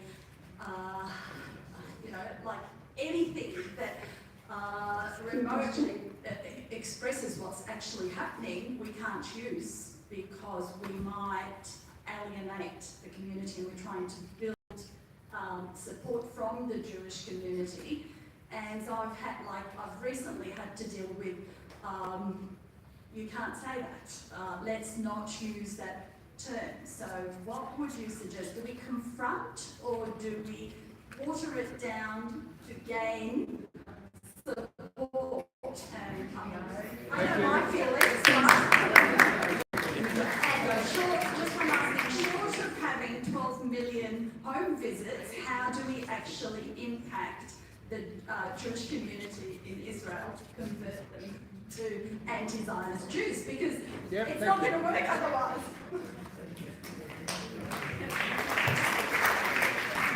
Hi, Miko. My name is Dana. I'm passing from Bethlehem. So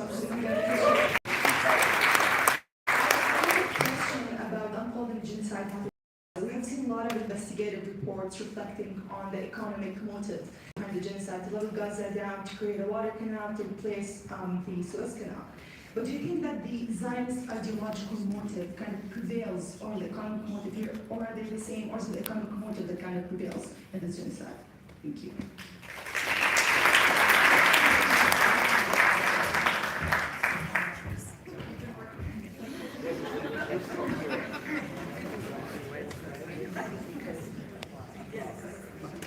Hi.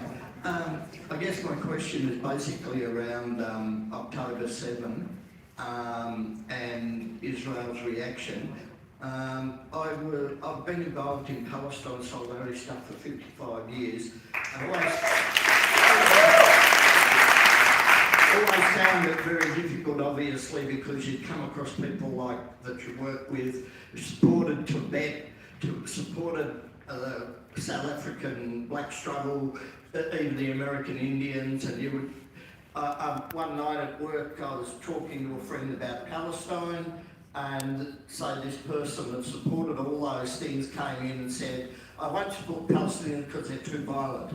And of course, I said, "Go away and look at the history. You will see that they used all sorts of, struggle for their struggle." And it's always been a problem, this exceptionalism with Israel, the exceptionalism of the Palestinians. I've found that it's evaporated recently. And I reckon it's a similar thing to what happened in the Vietnam War. The Americans arrogantly went in, thought they'd take a few weeks, and there was this television war that showed all these massacres, 4 million Vietnamese dead, and the Americans lost the war. Do you think, a few friends of mine have said, that they thought that Netanyahu knew that October 7 was going to happen. He let it happen because it helped him. I said, look, I say that could have been the reason, but I reckon it's stupidity and arrogance, the same sort of thing that happened with Vietnam. What do you think?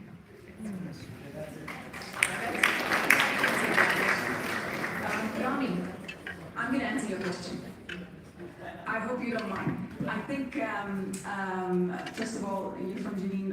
I have my family in Jenin as well. I hope your family's safe currently, given everything. So I grew up in Akka, and I have always been politically active. And a big part of my political activism in Akka was also through political parties who are Palestinian political parties, such as the National Democratic Assembly, and others. So the part of your question where you ask about whether it is actually beneficial, and would it be beneficial for Palestinians to boycott the Israeli election? So I think, obviously the answer is never straightforward, right? Because we know that the goal or the aim of Israel and the occupation, or the ways in which the occupation manifests, is not just by land grab and land theft and all that stuff, but there's another social element, and also it's a consciousness fight, right? It's a fight. It aims to also dilute your identity as a Palestinian. Suddenly you're not a Palestinian, but you're an Arab Israeli. Suddenly it's not Akka, it's Akko, and all of those kind of, that very familiar attempts at erasure. Which is very aggressive, and we experience it on a very aggressive level in 1948. So 1948ers are not only subjected to the kind of like constitutional or like the official, legislative aggression and violence of the Israeli state, but also the Israeli society as well. So there's two levels to that. And then the question becomes, would it be helpful if people boycotted, or there were no actually Palestinian parties in the Knesset? And that's a question that we're constantly grappling with. Every elections, there's this question: what do we do? Do we actually participate, or do we boycott? Now, the value of having political parties in the Knesset is mainly to speak to Palestinians. They don't go there. Like Hadim Zorbi never went there to actually speak to Netanyahu or to the Israeli public. But Hadim Zorbi, for instance, or Azmi Bishara went there to speak to the Palestinians because it is a war on our identity. It's they're there to talk about Nakba. They're there to talk about the ongoing ethnic cleansing. They're there to talk about all the permits that we're not allowed to have and all the houses that are being demolished that really people don't know that this is happening because Israel is, it's great at kind of hiding those facts. So I think it's a fair question, and that's something that we're constantly reevaluating. Every election, we're like, what do we do now? Do we participate or do we not participate? But I think given recently and how the shift in, which is quite actually embarrassing, the shift with regards to how the political, some of the political parties have been, and their attempt to kind of integrate, such as, Mansour Abbas, we're not related, it's the same names, by the way. Someone might ask this question because the Israeli side used this participation to legitimize this apartheid system. We actually, all of us know that Israel is apartheid system. Yes, I know your point. It's the fig leaf, right? Isn't it? So this is what they are talking about as an apartheid system. They claim that we have Palestinians. Yes, participating in the electoral process. But this is a very superficial understanding of what democracy is, isn't it? Like if you claim that there was also elections in Egypt. Right? So I think the fact that you have elections does not necessarily mean that you have democracy, and that's what we need to tackle. But I think the political, and look, this is a role that political parties could potentially also play outside of the Knesset, right? In terms of that awareness raising and pushing that narrative that is the indigenous Palestinian population. But just to answer that question, so I don't know if we have a straightforward answer to that. I think it's something that we're constantly evaluating. Sorry, this is not very.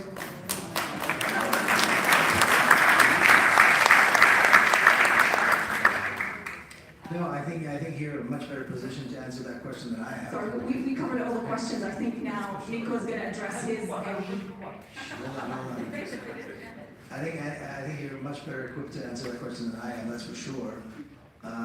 So I appreciate that. I'll say two things about that from my experience. One is I don't know how they can operate in that. I've been to the Knesset several times, mostly to visit Palestinian members. And it's the most racist, disgusting place I can ever imagine. But I do, and it's not a straight. There's no way to answer that question, clearly yes or no, because there's too many elements. I think the reality is that most Palestinian citizens of Israel actually do boycott and don't vote. But when I see Ahmed Tibi, or in the past, he's speaking Arabic from the podium, and I see the reactions from the Israeli going nuts. I think it's worth it just for that.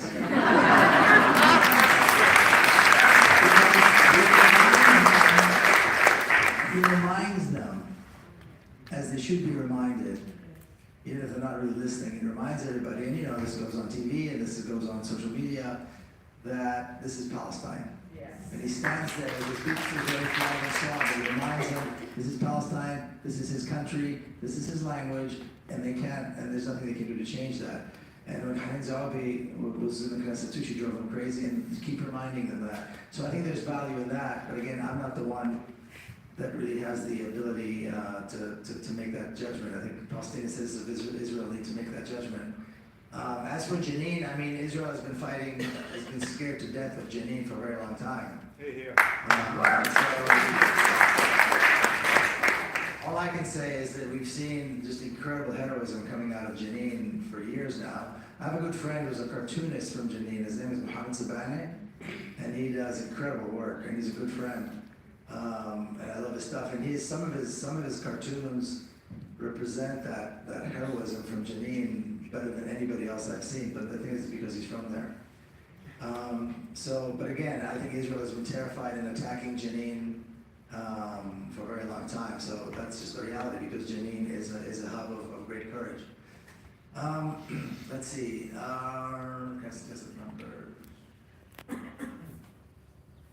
So the second question, whether to confront or water down.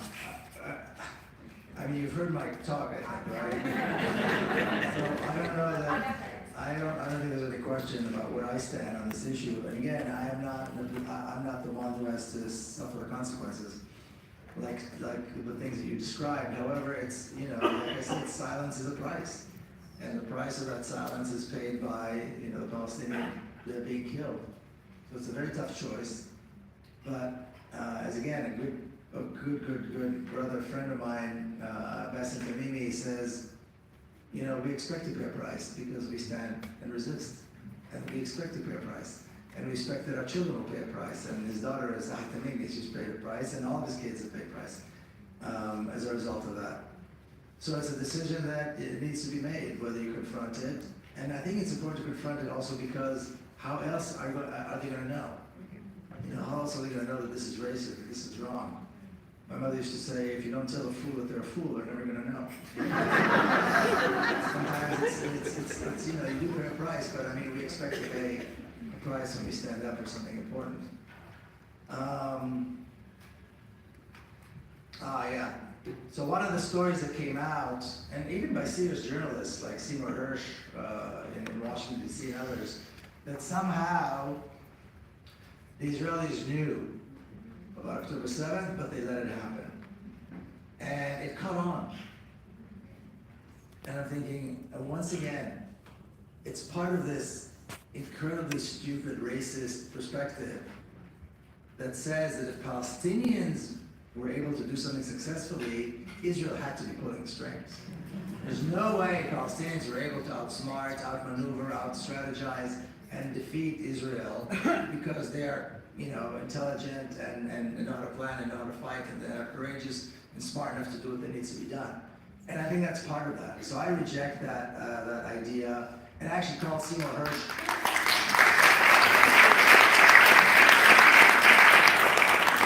I actually called Seymour. I don't know if you know who he was. He was, back in the day, he was a brilliant, very important journalist.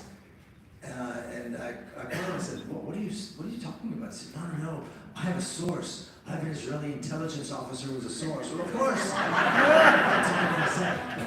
So I don't buy that. And it's like another claim that Israel created Hamas, because if there's a solid, brave, you know, resistance organization, then Israel must have created it. Well, Israel did not create Hamas, okay? You know what I mean? If anybody takes the time to study it, and I have, and I mentioned it in my second book, Injustice, I mentioned Hamas a great deal,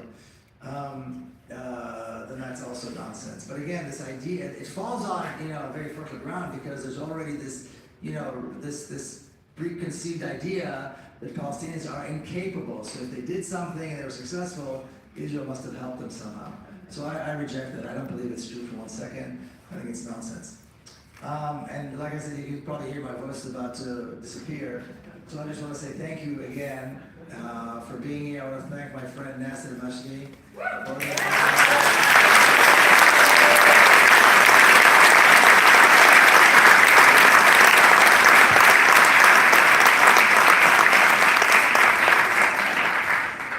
There's no question that he leads by example, so I'm grateful that he's a good friend and the incredible work he does. And my friend Robert Martin sitting over there. Who do you think